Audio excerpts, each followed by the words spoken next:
دوستو، کیا تم نے کبھی اللہ کے سامنے سر جھکا کر کہا ہے یا اللہ واقعی واپس آنا چاہتا ہوں، لیکن دل میں یہ سوال رہ گیا، کیا میری توبہ قبول ہوئی یا نہیں؟ کیا دل کا بدل جانا کوئی نشانی ہے؟ کیا گناہ سے نفرت پیدا ہونا کوئی علامت ہے؟ آج ہم بات کریں گے توبہ قبول ہونے کی 4 نشانیوں کی۔ دوستو، اگر یہ سوال کبھی تمہارے دل میں آیا ہے تو اس ویڈیو کو مکمل ضرور دیکھیے گا۔ کیا کبھی ایسا ہوا ہے کہ تم نے اللہ کے سامنے سر جھکا کر آنکھوں سے آنسو بہائے ہوں اور دل سے کہا ہو، یا اللہ اب میں واپس آنا چاہتا ہوں؟ دوستو، لیکن اس دعا کے بعد بھی دل کے کسی کونے میں ایک سوال زندہ رہ گیا ہو، کیا میری توبہ قبول ہوئی یا میں خود کو دھوکہ دے رہا ہوں؟ کیا اللہ ہر بار معاف کر دیتا ہے یا کچھ گناہ ایسے بھی ہوتے ہیں جن پر معافی رک جاتی ہے؟ کیا آنسو کافی ہوتے ہیں یا دل کا ٹوٹنا شرط ہے؟ اور اگر توبہ واقعی قبول ہو جائے تو کیا اس کی کوئی نشانی بھی ہوتی ہے یا انسان بس اندھیرے میں ہی چلتا رہتا ہے؟ سنو، یہ سوال ہر اس دل میں پیدا ہوتا ہے جو واقعی بدلنا چاہتا ہے، جو صرف زبان سے نہیں دل سے پلٹ کر آتا ہے۔ اور یاد رکھو، یہ سوال گنہگار کا نہیں، یہ سوال زندہ ضمیر کا ہوتا ہے۔ توبہ صرف یہ نہیں کہ انسان گناہ چھوڑ دے، توبہ یہ ہے کہ انسان کے اندر کچھ ٹوٹ جائے، وہ غرور ٹوٹ جائے جو کہتا تھا سب ٹھیک ہے، وہ ضد ٹوٹ جائے جو کہتی تھی ابھی وقت ہے، اور وہ نفس ٹوٹ جائے جو ہر بار یہی کہتا تھا ایک بار اور صحیح۔ اللہ کو کامل بندے نہیں چاہیے، اللہ کو سچے بندے چاہیے۔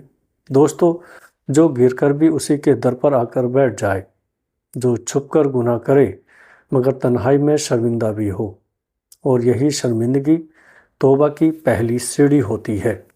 مگر سوال پھر بھی باقی رہتا ہے، ہمیں کیسے پتہ چلے کہ ہماری توبہ صرف الفاظ نہیں تھی بلکہ آسمان تک پہنچی بھی تھی؟ دوستو، توبہ قبول ہونے کی نشانیاں الفاظ میں نہیں، انسان کے اندر ظاہر ہونا شروع ہو جاتی ہیں۔ یہ نشانیاں شور نہیں کرتیں، یہ آہستہ آہستہ دل کا مزاج بدل دیتی ہیں۔ پہلی نشانی، دل کا بدل جانا۔ اگر توبہ کے بعد تمہارا دل ویسا نہیں رہا جیسا پہلے تھا، اگر وہ کام جو پہلے معمولی لگتے تھے اب دل پر بوجھ بن گئے ہیں، اگر وہ راستے جو پہلے آسان لگتے تھے اب دل کو کھٹکنے لگے ہیں، تو سمجھ لو یہ کوئی عام بات نہیں۔ دل کا بدلنا اللہ کی خاموش رحمت ہوتی ہے۔ یہ وہ لمحہ ہوتا ہے جب انسان ہنستا بھی ہے مگر اندر سے خالی محسوس کرتا ہے۔ دوستو، جب وہ گناہ کی طرف بڑھتا ہے مگر دل روک لیتا ہے، یہ کشمکش توبہ کی زندگی کی علامت ہے۔ یاد رکھو، اگر دل اب بھی وہی ہے جو گناہ کے وقت خوش ہوتا تھا تو خطرہ ہے، مگر اگر دل اب ڈرتا ہے، شرمندہ ہوتا ہے اور پلٹنے کو کہتا ہے تو یہ اللہ کی طرف سے ایک خاموش پیغام ہے۔ اور پھر آتی ہے دوسری نشانی، گناہ سے نفرت پیدا ہونا۔ دوستو سنو، یہ نفرت لوگوں سے نہیں ہوتی، یہ نفرت اپنے پرانے نفس سے ہوتی ہے، ان لمحوں سے ہوتی ہے جن میں اللہ ناراض ہوا، ان راتوں سے ہوتی ہے جن میں دعا نہیں صرف خواہش بولی تھی۔ جب انسان توبہ کے بعد گناہ کو یاد کر کے مسکرا نہیں سکتا، جب اسے یاد کر کے دل بھاری ہو جاتا ہے، جب وہ کہتا ہے کاش میں نے ایسا نہ کیا ہوتا، تو سمجھ لو یہ دل زندہ ہے۔ یہ نفرت تکبر نہیں، یہ حفاظت ہوتی ہے۔ اللہ بندے کو گناہ سے نفرت دے کر اسے دوبارہ گرنے سے بچاتا ہے، کیونکہ جو گناہ سے نفرت کرنے لگے وہ اسے خوبصورت نہیں سمجھ سکتا۔ مگر یہاں ایک بات یاد رکھنا، اگر کبھی کمزوری آ جائے، اگر کبھی انسان پھسل جائے، تو اس کا مطلب یہ نہیں ہے کہ توبہ جھوٹی تھی، اس کا مطلب صرف یہ ہے کہ انسان انسان ہے اور اللہ انسان کو اس کی کمزوری کے ساتھ ہی جانتا ہے۔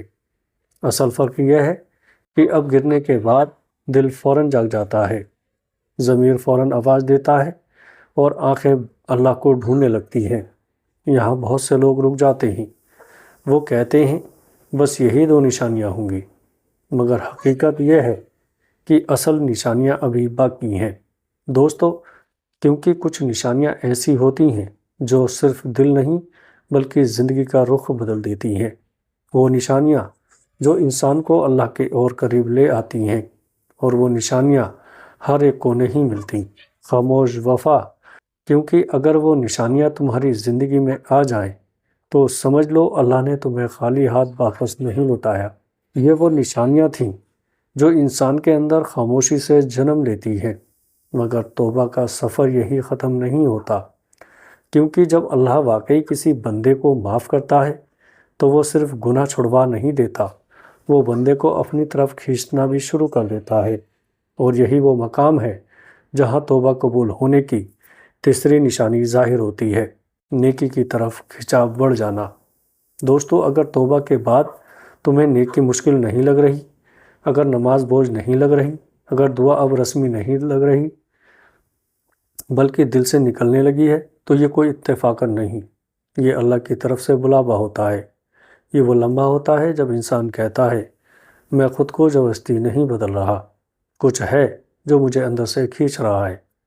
نیکی کی طرف کھنچاؤ اچانک نہیں آتا، یہ آہستہ آہستہ زندگی کے معمول بدل دیتا ہے۔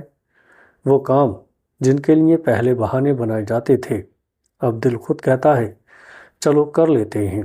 دوستو، یہ نشانی اس بات کی دلیل ہے کہ اللہ نے بندے کے لیے نیکی کو آسان کر دیا ہے۔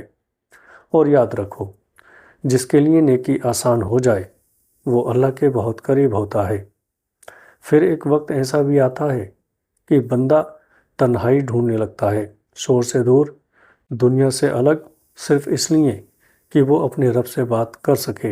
اور یہی وہ لمحہ ہوتا ہے جب چوتھی اور آخری نشانی دل پر اترتی ہے، اللہ کی یاد میں سکون ملنا۔ دوستو، دنیا کا سکون چہرے پر ہوتا ہے، اللہ کا سکون دل میں اترتا ہے۔ اگر تم نے محسوس کیا ہو کہ ذکر کے وقت دل ہلکا ہو جاتا ہے، کہ گہران سن کر آنکھیں بھیگ جاتی ہیں، کہ دعا کے بعد دل تھمسا جاتا ہے، تو یہ معمولی بات نہیں، یہ اس بات کی علامت ہے کہ اللہ نے تمہارے دل کو اپنی طرف متوجہ کر لیا ہے۔ یاد رکھو، اللہ کا ذکر ہر کسی کو سکون نہیں دیتا، یہ سکون صرف اسی دل کو ملتا ہے جسے اللہ قبول کر لیتا ہے۔ اور ہاں دوستو، یہ ضروری نہیں ہے کہ یہ سکون ہمیشہ رہے، کبھی کبھی دل بوجھل بھی ہوگا، کبھی کبھی آنسو بھی نہیں آئیں گے، مگر فرق یہ ہوگا کہ تم پھر بھی اللہ کا دروازہ نہیں چھوڑو گے۔ یہی اصل کامیابی ہے۔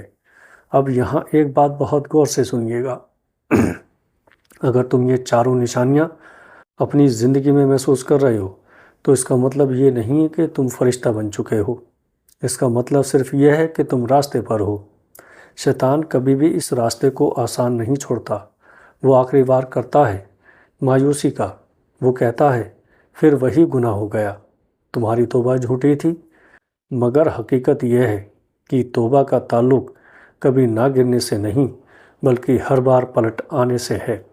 دوستو، اللہ ان بندوں کو پسند کرتا ہے جو ٹوٹ کر واپس آتے ہیں، جو شرمندگی کے ساتھ سر جھکا دیتے ہیں، جو یہ نہیں کہتے میں ٹھیک ہوں بلکہ کہتے ہیں یا اللہ میں کمزور ہوں۔